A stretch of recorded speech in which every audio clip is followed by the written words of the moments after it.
Kenapa kita naik? Waktu itu krisis, hampir semua toko bahan bangunan nggak buka. Ya. 3 bulan pertama. Ramai Pak kita.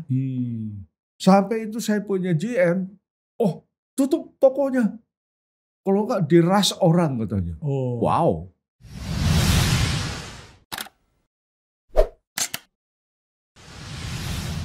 Semangat pagi Sobat Sukses. Pada hari yang very spesial ini, saya akan podcast bersama dengan partner saya di Depo Bangunan. Kami sudah berpartneran selama kurang lebih 19 tahun. Mulai dari Depo Bangunan hanya 2, sekarang sudah menjadi 12. Nah, siapa dia? Dia adalah Pak Kamketin. Terima kasih. Selamat datang ini Pak Kamketin. Terima kasih. Terima kasih. Bapak bersedia ini meluangkan waktu untuk podcast bersama. Sama-sama Pak. Sobat Sukses, Pak Kam ini adalah pioner ya.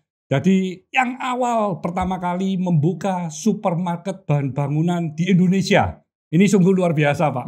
Jadi Bapak ini adalah pionernya ini ya. Agak nekat. Tapi itu sungguh luar biasa bagi pertumbuhan perekonomian Indonesia ya. Jadi Indonesia ini biar nggak ketinggalan jauh-jauh sama negara-negara tetangga betul, Pak. Apalagi negara yang udah maju. Ya. Saya ingin tahu Pak Kam ini sebelumnya kan berkecimpung juga di dunia bahan bangunan ya. Betul Mungkin Pak Kam bisa cerita. Iya. Awal seperti apa, terus akhirnya kenapa kok jadi masuk ke supermarket bahan bangunan gitu. Terima kasih. Di tahun 1975, saya sebetulnya putus kuliah. Oke. Ya karena waktu itu memang posisi juga nggak begitu bagus ya. Saya bekerja dari sejak SMA. Nah, itu sudah mengenal uang, Pak. Iya. Kalau mengenal uang itu biasanya. Jadi waktu kuliah itu bayar pakai hasil kerja. Ya. Jadi sampai di tingkat 4 akhirnya saya pikir agak sulit dilanjutin, wes lah, saya pergi aja lah. Ya, jadi langsung Bapak memutuskan untuk memutuskan bekerja. Waktu itu cari kerja agak susah. Oke. Akhirnya saya ditawarin bekerja di sebuah perusahaan advertising. Oke. Nah, advertising tersebut punya 4 salesman. Jadi saya yang kelima disuruh belajar. Jadi semua buku yang ada di sana itu aku lalap gitu loh. Setelah lalap, karena Pak Kam ini mulai waktu SMA, advertising. Mulai SMA kan sudah ada jiwa entrepreneurnya, kan sudah mulai. Iya betul. Saya bekerja dari kecil teman-teman Pak. Gitu ya. Dari kecil Pak. Ya. Dari kecil sudah bekerja. Jiwanya jiwa entrepreneur sudah. Sebetulnya ya namanya orang dulu sih Pak ya. Ya engkong saya itu kalau udah sini dulu. Buka toko suruh jaga. Suruh jaga dari umur 13 sampai 14 gitu loh. Nah, jadi itu yang membawa Bapak jadi lebih matang. Iya, betul. Jadi ya kebetulan memang saya nggak punya papa dari kecil. Jadi ya ikut teruslah apa yang diperintahkan gitu. Jadi akhirnya gimana Pak waktu di Jadi waktu 75 di advertising begitu belajar 2 bulan, bulan kelima saya juara 1 loh. Wow. Customer-nya paling banyak. The best ya. The best. Salah satu customer-nya itu PT KIA. Wow. Keramika Indonesia Asosiasi. Itu pabrik keramik. Pabrik keramik yang awal sekali di Indonesia. Tahun berapa itu dia mulai buat keramik Pak? Itu pabrik keramik di Belitung dari tahun 50-an. Wow. Nah, mulai dari bikin itu tableware, pecah belah. Terus sama bos kita diganti jadi porselen. Jadi di tahun 65 waktu itu ada PMA punya peraturan, baru mulai ada PMA dengan Belanda. Koninklijke Spinks Holland. Jadi mereka masuk ke Indonesia karena pembayaran airport. Kemayoran waktu itu begitu selesai kebetulan Perang Dunia Kedua, Indonesia merdeka jadi gak dibayar. Interbeton punya biaya gak dibayar, jadi masuk ke investasi di Keramika Indonesia Asosiasi. Jadi PMA ya Pak? PMA pertama waktu itu. Dan pabrik keramik yang pertama juga? Betul ya. Sanitary ware, keramik, pecah belah, macam-macam. Dan Pak Kam akhirnya diminta untuk bergabung gitu? Ya, karena saya ngurusin marketingnya, promosinya, iklannya. Ya. Akhirnya saya mungkin dianggap bagus, jadi diajak masuk. Yang setelah masuk waktu itu kebetulan pabrik lagi mempunyai program sekaligus 7 orang salesman. Jadi kita waktu itu sebut Seven Magnificent Cowboy. Jadi saya orang ke-7 yang masuk, tapi gak lama saya diminta ngurusin yang 6 orang tadi. Jadi saya dinaikin. Ya 4 tahun kemudian saya direktur di situ. Wow, cepat sekali ini ya. Cepat sekali. Mungkin gak ada orang. Masih muda waktu itu. Iya masih di bawah 30. Masih 30 umurnya. Masih 30 sudah direktur. 30. Saya masuknya di 27, 31 lah. Saya sudah diangkat jadi direktur. Nah itu Sobat Sukses ya. Pak Kam ini dalam berkarir menjadi ini profesional ya. Pada saat itu masih profesional. Dalam masa 4 tahun sudah bisa menjadi director ya. Jadi selalu meraih yang the best, meraih yang terbaik. Sehingga jenjangnya juga terus naik ya. Dan Pak Kam setelah menjadi director tetap ngembangkan waktu usaha itu ya ngurusin bisnis. pasar Indonesia. Lebih besar lagi tanggung jawabnya. Seluruh pasar Indonesia itu di bawah pengawasan saya, di bawah program yang kami bikin. Jadi kemudian juga termasuk ekspor. Ya tahun ke-9, tahun ke-8, 89, saya ditugasin ekspor. Waktu itu kami sudah banyak jual di rumah-rumah sederhana di Indonesia. Ya, banyak sekali. Ya, kemudian saya ditugasin jual ke HDB Housing Singapura. Rumah sederhana buat rakyat Singapura. Ya, kami berhasil jual sekitar 120 kontainer waktu itu. Porselennya. Singapura. Jadi Indonesia pada saat itu sudah bisa bersaing dengan perusahaan di luar ya Pak? Terus terang saat itu ya pihak Singapura ya waktu itu melihat Indonesia itu masih kecil. Jadi begitu ditanya, where you from? Indonesia. Mau ngapain katanya. Jadi saya karena sudah cukup lama di pabrik ya, memang saya jualan di pasar-pasar di Indonesia, tetapi satu kenyataan sering saya diminta ke pabrik. Untuk quality control, untuk diskusi dan sebagainya. Keinginan market juga gitu ya. Jadi begitu tahun kedua, ketiga saya sudah tiap 2 bulan diminta ke pabrik, ke pabrik Belitung. Jadi Belitung itu masih sederhana ya, masih teknologi simple lah ya. Jadi ya secara otomatis saya agak menguasai teknis dari produk-produk yang kami jual. Makanya waktu sampai di Singapura, saya kan bawa sampel kan, saya lihat mereka punya pasar, itu ada 3 merek. Saya jejerin 4 keramik. Berapa tahun kamu pengalaman yang jual keramik, yang lihat kita sebelah mata tadi. Indonesia ada pabrik keramik. Wow. Gak percaya dia. Saya bilang ini 4 keping mana terbaik? Dia lihat, perhatikan, sizing, pinhole, waving, color, this is the best katanya. Dia tunjukin, open please, made in Indonesia, I got you, saya bilang.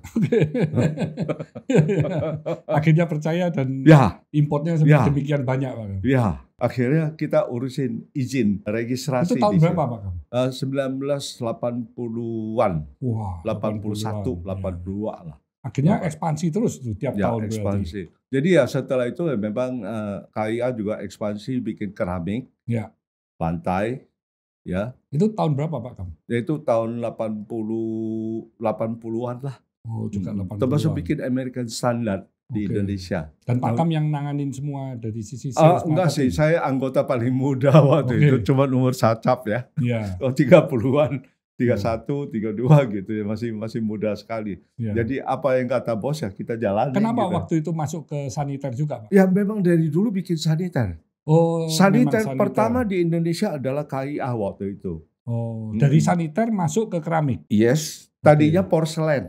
Porselen. Porselen 11-11, 15-15, ya terus 15-20, mau kembangin lagi, akhirnya bikin pabrik di Cilengsi, Jakarta. Ya, yang di Belitung itu dianggap kurang mendukung. Ya terutama transportasi. Ya Bapak tahu kan dari sana kirim ke sini kan. Sulit ya, baik kapal kecil aja gitu loh. Jadi akhirnya pabrik kayu pindah ke Cilengsi. Ya. 36 hektar waktu itu. Wow. Itu yang buat roof juga ya? Ya, yang buat genteng, betul. Okay. Genteng keramik berglasur. Pertama juga? Yang pertama di Indonesia waktu itu. Ya, ya. Tetapi Bapak tahu, itu pabrik keramik begitu produksi 2 tahun, numpuk, nggak laku. Oh. Nggak laku. Ya, ya. Tapi waktu itu saya sudah tidak banyak terlibat karena dinaikin ke BOD. Okay. Saya dinaikin Board of Director, jadi tidak langsung ke lapangan lagi. Ya enggak. Okay. Jadi selama 2 tahun itu stoknya numpuk, nggak laku. Ya. Nah, sesungguhnya itu ada kesalahan teknis, ya ada kekurangan dari tim penjualan. Okay. Akhirnya memang saya katakan ini yang salah timnya, bukan salah keramiknya. Ya. Ini genteng keramik bagus banget kok, saya bilang. Ini salahnya timnya. Lantas Big Boss ketok meja, ini diserahin ke saya. Orang lain nggak boleh nyenggol katanya. Ya sejak itu saya keliling. Semua real estate, semua lokasi strategis. Saya desak mereka, saya rayu mereka, saya anjurkan mereka pakai keramik, genteng keramik berglasur tadi. Ya. Bapak tahu, stok 2 tahun, saya habisin dalam 6 bulan. Wow. Bulan ke-7 queue. Iya, iya. Antri. Sampai akhirnya Big Boss bilang, kita tambah kiln katanya.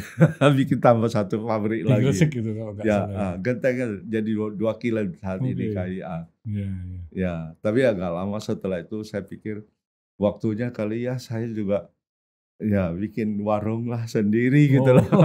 Jadi berapa tahun? 11 tahun Pak di KIA. 11 tahun? Ya, setelah itu Pak Kam masuk distribusi. Membuat distribution company? Ya, distribution company. Pak Kam pegang produk-produk KIA Roman juga? waktu itu, gak pegang KIA, pegang Roman. Dan di kampung saya Pak. Jadi distribusi awalnya itu di Medan? Di Medan. Itu tahun berapa Pak Kam? Ya, tahun 1987. 23 Maret saya masih ingat. Waduh, tanggal-tanggalnya inget. 23 Maret saya diresmikan jualan di situ.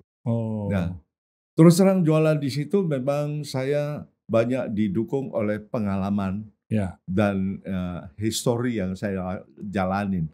Yang mana terus terang banyak sekali proyek itu kan arsitek yang nentuin ya, interior designer yang nentuin, itu semua teman-teman.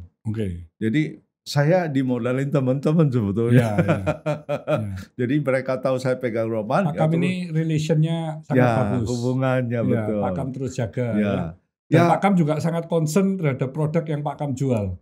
Itu saya ketahuin. Apapun yang saya jual, itu saya harus mengerti. Jadi value of money-nya itu harus bisa diterangkan ke pembeli. A sampai Z.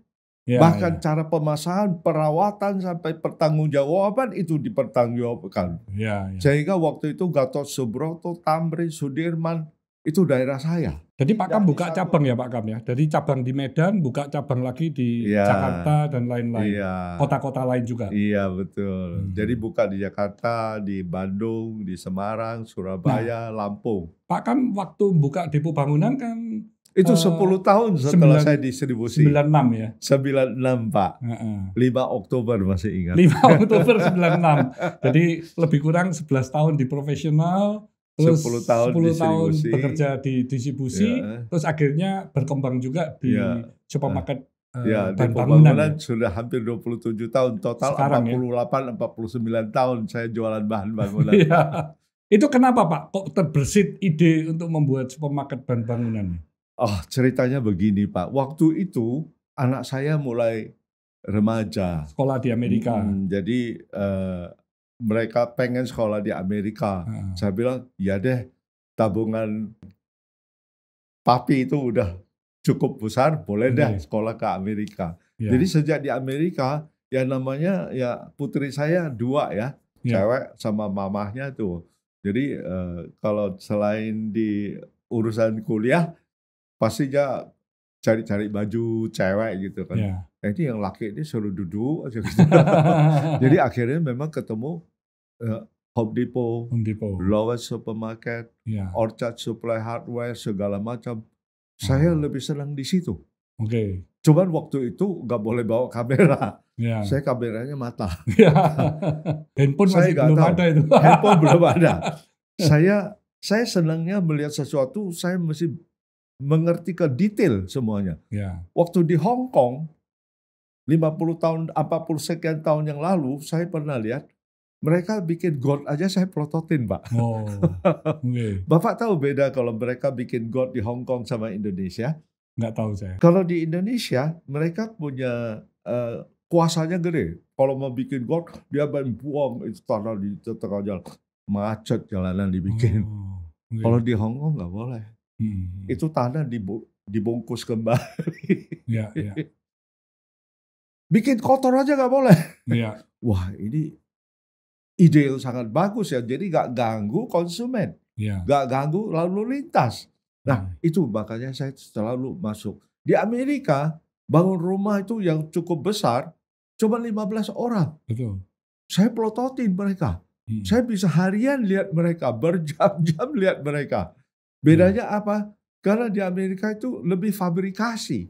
Ya. Di Indonesia satu bata gitu ya. Mereka satu panel gitu. Ceklok, pasang, skrup, segala macam.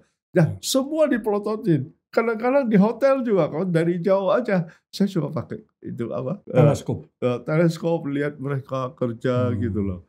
Ah, ini agak nekat ini kawan. Iya, iya. Jadi waktu di Amerika tuh putri saya kuliah, saya banyak waktu lihat dia. Di semua toko-toko termasuk Walmart, Costco semua. Bagaimana mereka bekerja, Pak. Sistemnya, segala macam detailnya. Bapak tahu, ya terutama di supermarket, lebarnya berapa itu saya hafal. Oke. Hafal. Yeah. Tinggi raknya berapa saya catat.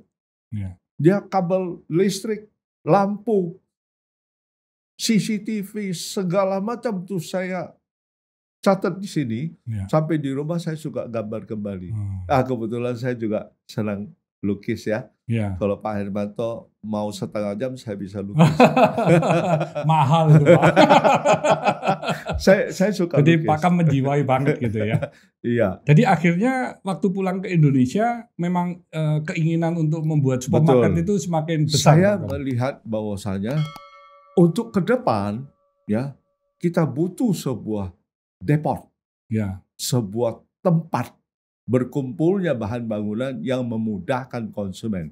Waktu itu untuk cari keramik di Pinangsia, cari kunci di Pasar Kenari, ya cari pintu entah di mana-mana lagi deh, banyak sekali. Cari cat lagi, mungkin Avian juga belum ada ya, masih ada di Malang kali ya. Jadi waktu itu juga cat masih belum banyak. Jadi waktunya habis, gitu ya. Energinya habis, biayanya habis, dan mereka tidak mendapat sesuatu yang pasti. Saya yang sudah saat ini hampir 50 tahun, waktu itu belum, dia masih 30 tahun, memastikan bahwasanya apapun yang kami jual di depo bangunan itu selalu kita minta speknya, kita uji dia. Maaf nih, Avian dulu saya juga pernah tes di lapangan, Pak. Iya. Itu 96 ya? Tahun 96 itu, Pak. Iya. Oh, belum 96, belum. Oh, sebelum tahun buka supermarket.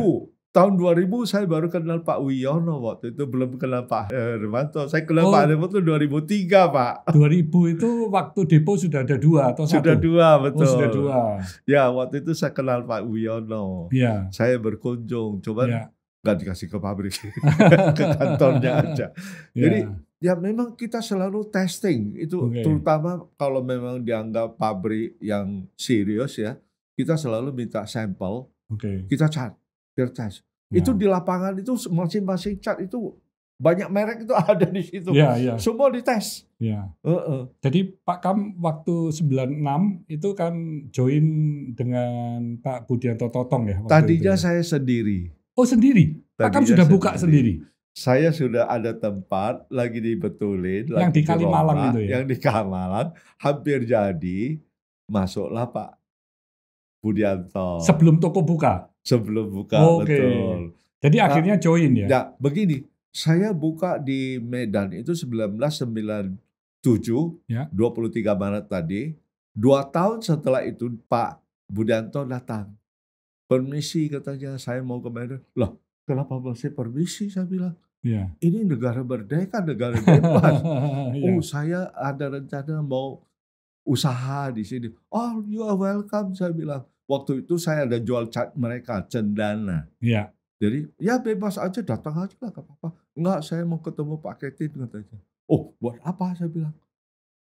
Rupanya dia nggak mau buka cabang, tapi dia mau minta gabung. Oh. Yang pertama sebetulnya Jadi Pak Budianto join dengan saya, dia Surya Kencana Medan. Oh, sampai sekarang itu Pak? Enggak. Oh, sudah enggak ya? 92 saya minta permisi. Karena harus ngurusin depo bangunan, saya nggak punya waktu. Energinya habis di depo bangunan. Depo bangunan adalah sebuah industri retail bisnis yang sangat complicated, Pak. Sangat rumit. Makanya waktu itu saya bilang saya nggak mampu lagi urus yang di situ. Ya, kalau boleh ya Pak Budianto ambil alih lah. Ya, dia mengerti, dia lepas. Jadi waktu di Kalimalang saya hampir jadi, dia lewat. Lu ngapain di situ katanya? Oh, saya lagi mau bikin supermarket. Saya bilang, wah ikut dong katanya. Iya, dasar.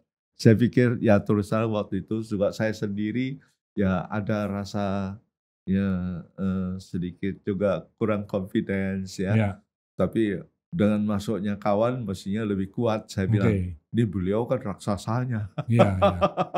Saya itu, kalau orang Medanin awak ini apalah katanya. Jadi akhirnya bergabung? Ya, gabung. Gabung, jadi sekarang 50-50. Sampai buka? Habis itu baru buka yang di Serpongnya berapa lama itu waktu itu? Nah, buka pertama Pak Hermanto, rusak berat Pak. Orang-orang nggak ngerti supermarket bahan bangunan. Yang mereka ngerti Hero Supermarket, Matahari, Ramayana. Jadi memperkenalkannya juga nggak mudah waktu itu. Wah, susah banget, Pak. Dan kebetulan memang saya banyak kenal dengan itu arsitek, kontraktor ya. Saya keliling terus semua. Asal tahu aja, tahun kedua itu modalnya ludes.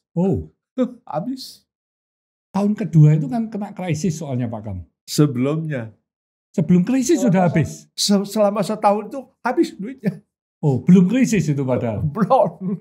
Loh, kok ada depo bangunan Serpong Pak Kam?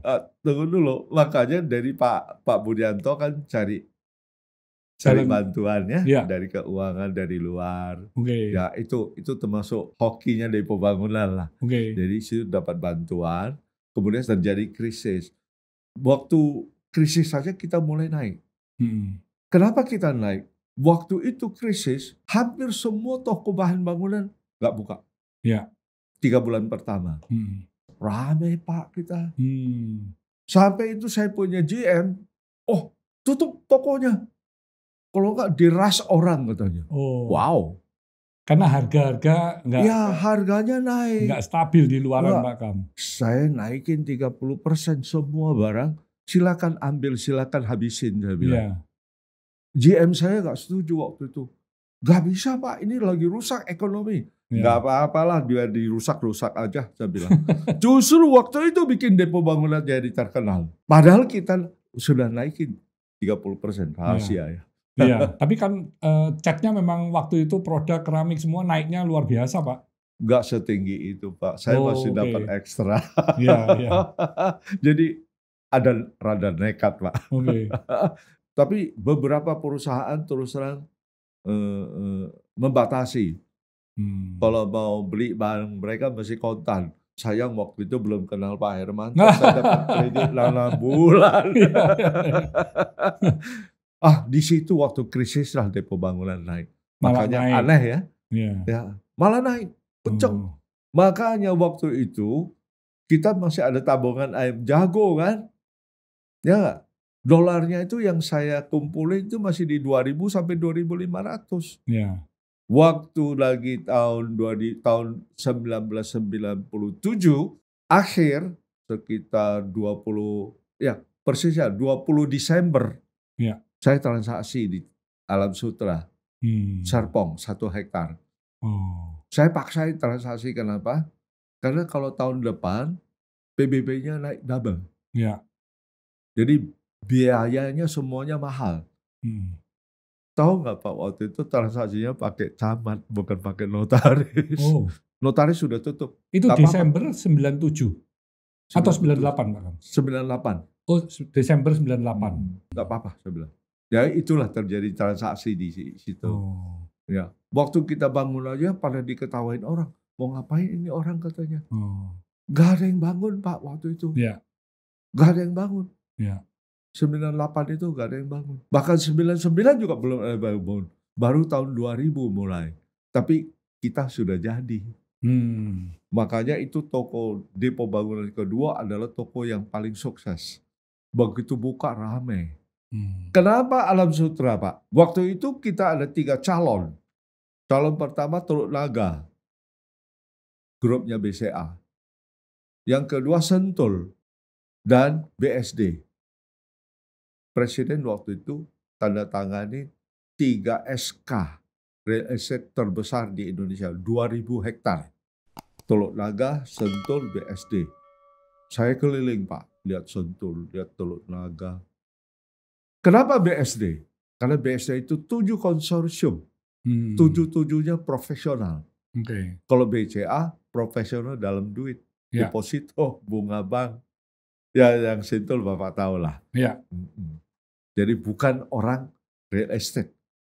Jadi diperkirakan agak sulit mengembangkan perumahan. Sedangkan di BSD 7 konsorsium.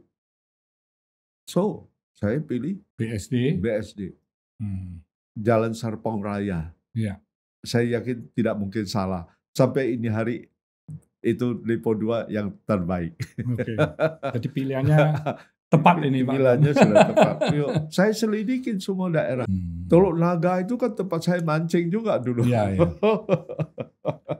Tahun 2000 kita buka. 2000 buka di Serpong. 2000 buka, Serpong. 2000 Juli. 4th of July kita buka. Setelah buka, ya memang ya ada sedikit kesulitan investasi.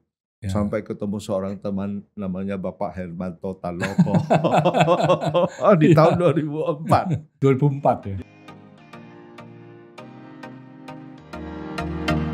Seorang ibu beli telur ayam tidak akan nanya bagaimana masaknya.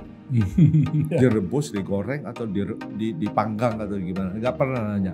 Tapi kalau di bahan bangunan, nggak bisa sembarangan. Ya keramik tertentu nggak bisa buat lantai. Keramik tertentu nggak bisa buat kamar mandi.